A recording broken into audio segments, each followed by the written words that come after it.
Assalamualaikum warahmatullahi wabarakatuh. Kembali lagi di channel Story Horror. Di kisah kali ini, masih ada sebuah cerita yang ditulis oleh akun Twitternya @katasirian. Dan untuk kisah yang akan saya bawakan kali ini, yaitu sebuah kisah yang berjudul Satu Malam di Villa Angker. Sebelum masuk ke ceritanya, tekan dulu tombol like video ini, dan jangan lupa tekan juga tombol subscribe channel ini, dan nyalakan juga lonceng notifikasinya, agar kalian tidak ketinggalan cerita-cerita baru dari channel ini. Dan bagi teman-teman yang ingin membaca langsung ceritanya, nanti silahkan teman-teman kunjungi saja linknya, yang nanti akan saya sertakan di kolom deskripsi video ini. Dan seperti apa untuk kisah kali ini? Langsung saja kita simak berikut ini.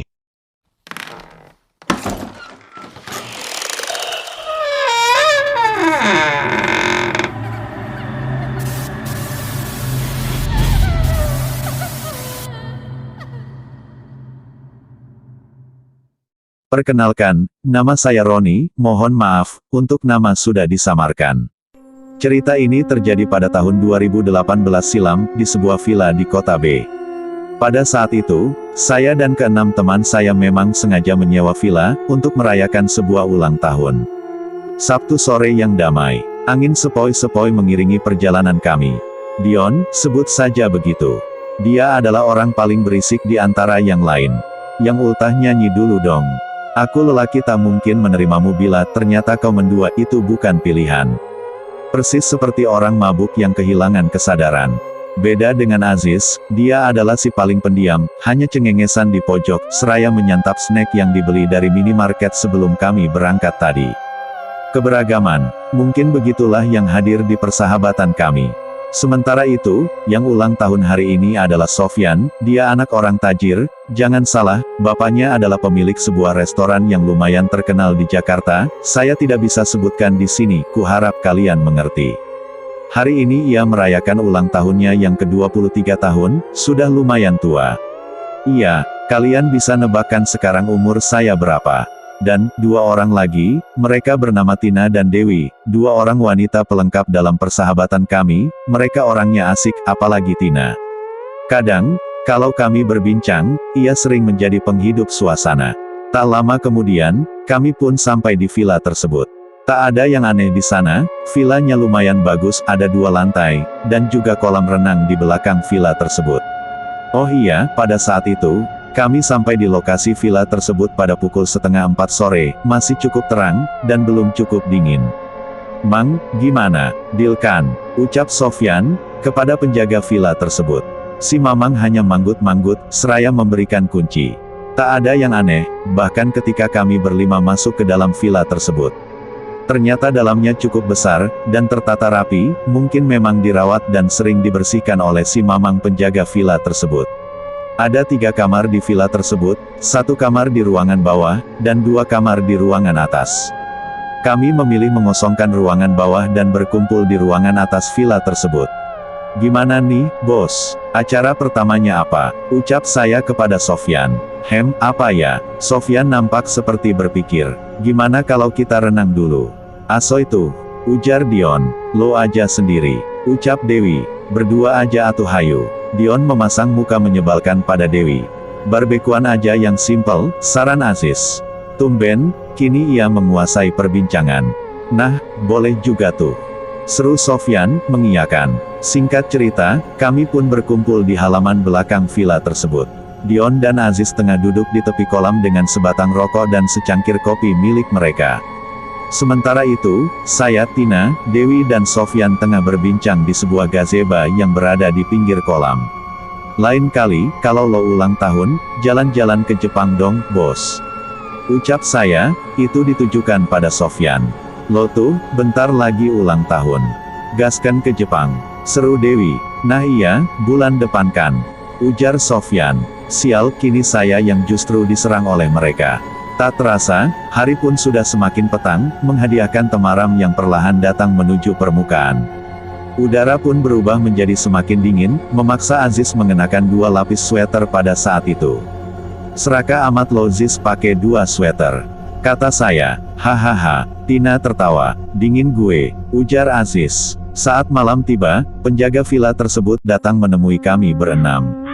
dengan ciput hitam, sarung yang diselendangkan, juga jaket parasit yang tidak diresletingkan.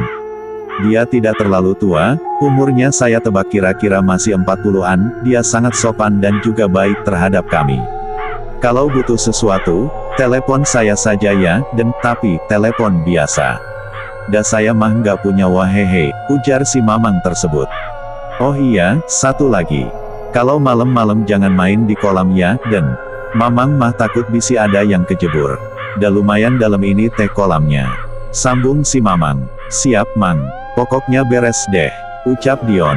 Setelah selesai, si Mamang pun pergi dengan membawa senter besar yang senantiasa setia berada di genggamannya tersebut. Saat itu, saya melihat jam menunjukkan pukul 7 malam. "Ini pada nggak mandi," ucap saya kemudian. "Bodat ah. Dingin tahu," ujar Tina. "Apaan itu bodat? Bodo amat. Gue mandi duluan ah," ucap Dion. "Nggak usah rebutan, ada 2 ini kamar mandinya," ujar Sofyan. "Ya udah, gue mandi di kamar mandi yang di atas," kata saya. "Ya udah, gue di bawah," balas Dion. Singkat cerita, kami pun kembali berkumpul di lantai atas villa tersebut, dengan bermain Uno bersama. Sial, saat itu aku kalah melulu dari mereka, membuat wajahku penuh lipstik milik Tina. Pukul 10 malam, udara semakin menusuk-nusuk dengan tajam, 18 derajat. Sial, dingin sekali malam itu. Tak kusangka, Sofyan diam-diam membawa 2 botol minuman keras di dalam tasnya, kami pun meminumnya bersama. Sementara Tina dan Dewi masuk ke dalam kamar mereka. Entah, mungkin dalam keadaan setengah sadar, kami mendengar pintu villa tersebut diketuk beberapa kali. Apakah si Mamang penjaga villa? Kalau iya, ada perlu apa dia malam-malam begini? Lagi, pintu ada yang mengetuk lagi, kini dengan begitu keras. Dewi dan Tina pun keluar kamar. "Kalian mabuk ya? Ada yang ngetuk pintu BG." "Bukain," ujar Tina. "Kita juga dengar dari tadi. Tapi ngapain malam-malam begini?" ucap Sofyan. "Kalau kalian dengar, kenapa gak dilihat tuh yang ngetok siapa?" ucap Dewi. "Ya lagi pula ini kan udah malam, lo pikir deh, siapa yang mau bertamu malam-malam begini?" balas Dion. "Tumben lo bener," kata saya. "Ya tapi kan takutnya si Mamang penjaga villa ini, gimana coba?" kata Tina. "Lagi. Udah ah stop. Ayo bukain bareng-bareng pintunya, kita pastiin." Sofyan mulai risih. Kami berenam pun bergegas menuju lantai bawah villa tersebut, dengan niatan untuk melihat siapa yang mengetuk pintu di jam 12 malam begini. Saat kami semakin mendekat menuju pintu utama villa tersebut, suara ketukan itu lagi-lagi terdengar, berulang kali, memaksa Sofyan berteriak, "Iya, bentar." Kami berenam semakin dekat, dan terus dekat dengan letak pintu itu berada. Sofyan merogoh kantongnya, mengambil kunci dan membuka pintu itu perlahan. Dan, kosong, tidak ada siapa-siapa di balik pintu tersebut. Lantas, siapa yang tadi mengetuk pintu ini berulang kali? Kami berenam saling tatap, perasaan kami berenam mulai sudah tidak enak detik itu pula. "Anjrit, apaan nih?" ucap Dion. Enggak. Jangan mikir yang macem-macem dulu," kata saya. "Cabut ke atas lagi yuk," kata Tina. Sofyan buru-buru mengunci pintu itu kembali. Saat kami bergegas ke atas, pintu kembali diketuk dengan begitu keras, membuat kami berlarian agar cepat sampai ke lantai atas villa tersebut. "Anjrit, gue gak bisa nih kalau kayak gini," ucap Dion. "Santai, jangan mikir yang macem-macem dulu. Kita harus relaks," kata Sofyan. Dor, pintu kembali diketuk dengan keras. "Nah, denger gak lo?" ucap Dion. "Lagi. Lo jangan banyak ngomong please. Gue jadi takut tahu," kata Tina. "Pokoknya kita semua harus tenang," kata saya, ikut bicara. Tenang, gimana bisa tenang Ron kalau begini?" cetus Dion. Seketika, suara ketukan pintu itu pun tak terdengar lagi, kami berenam mulai merasa tenang dibuatnya.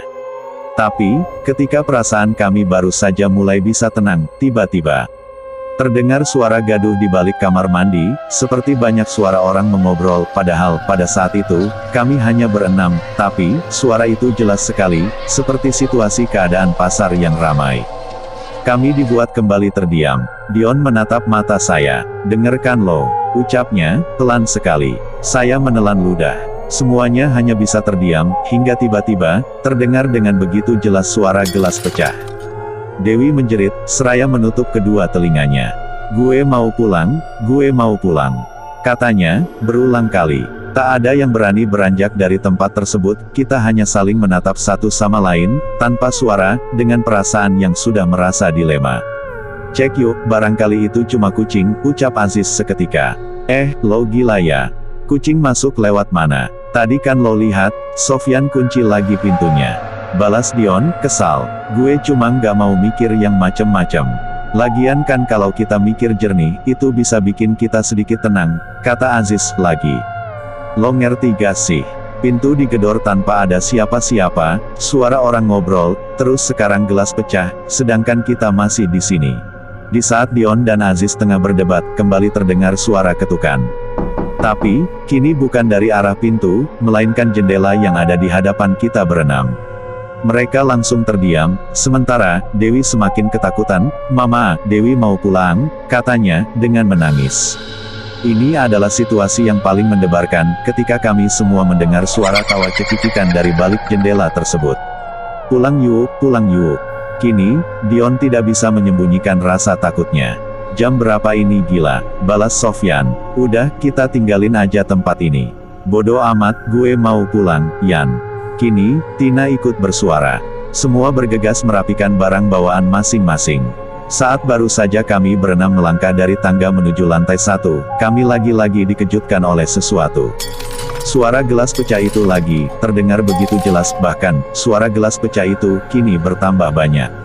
7 kali, saya masih ingat betul, seperti ada orang yang sengaja melemparkan gelas-gelas tersebut ke lantai. Saat Sofyan buru-buru membuka kunci pintu villa tersebut. Diam-diam, saya mencuri pandang ke arah dapur.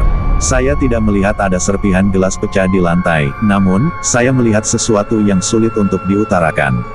Sesosok hitam besar, taring yang begitu tajam, dan mata yang begitu merah mencekam, benar-benar, saya tidak salah melihatnya. Saat pintu sudah terbuka, kami kembali dikejutkan, ada sesosok wanita di balik pintu, wajahnya begitu menyeramkan, pakaiannya serba merah. Tina dan Dewi pingsan, Dion kencing di celana, Aziz jongkok ketakutan, saya dan Sofyan saling tatap tanpa suara. Kami pasrah, sudah tidak bisa berbuat apa-apa lagi. Hingga tiba-tiba ada suara kentungan, saya teriak dari dalam, berharap itu adalah warga sekitar yang sedang patroli Siskamling. Ada suara orang berlarian, kemudian mendobrak pintu, saya melihat mereka itu adalah orang, ya, benar seperti dugaan saya, mereka adalah warga sekitar. Kalian ngapain di rumah kosong? Kata salah satu dari warga tersebut. Seketika, saya, Sofyan, Aziz dan Dion tersadar dari sebuah hal, dan melihat ke sekitar. Ini adalah rumah kosong, benar-benar kosong, bangunan tua yang sudah rapuh, tidak ada apa-apa di sini, lalu, bayangan kami tentang villa itu. Apakah hanya halusinasi? Kami membopong Tina dan Dewi keluar dari sini.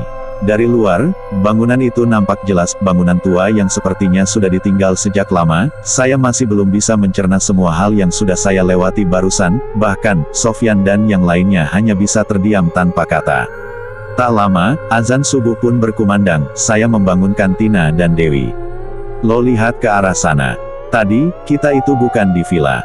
Lihat deh, ucap saya. Tina dan Dewi kaget. Jadi, tadi kita di bangunan tua. Ucap Tina. Kalian masih bernasib baik, saya sarankan, kalau kalian mau menginap dan menyewa villa, jangan asal percaya sama orang, Mas, Mbak, kata salah satu warga sekitar. Pagi sudah semakin menampakkan dirinya, membawa cerah yang datang merobek malam yang gelap gulita. Bangunan tua itu kini semakin jelas kami lihat, benar-benar bangunan yang begitu menyeramkan. Warga sekitar itu pamit untuk pulang, kami berterima kasih kepada mereka. Entah mengapa ini adalah hal yang sulit diterima logika, kami ternyata hanya dibawa halusinasi akan keindahan villa yang sebenarnya adalah bangunan tua pembawa malapetaka. Oke teman-teman, sekian untuk cerita kali ini. Semoga apa yang sudah saya sampaikan dalam kisah kali ini, dapat dijadikan pelajaran untuk kita semua, dan bagi teman-teman yang baru bergabung jangan lupa untuk like, komen, share, serta subscribe channel ini, dan nantikan kisah-kisah horor berikutnya tetap di channel Story Horor. Wassalamualaikum warahmatullahi wabarakatuh.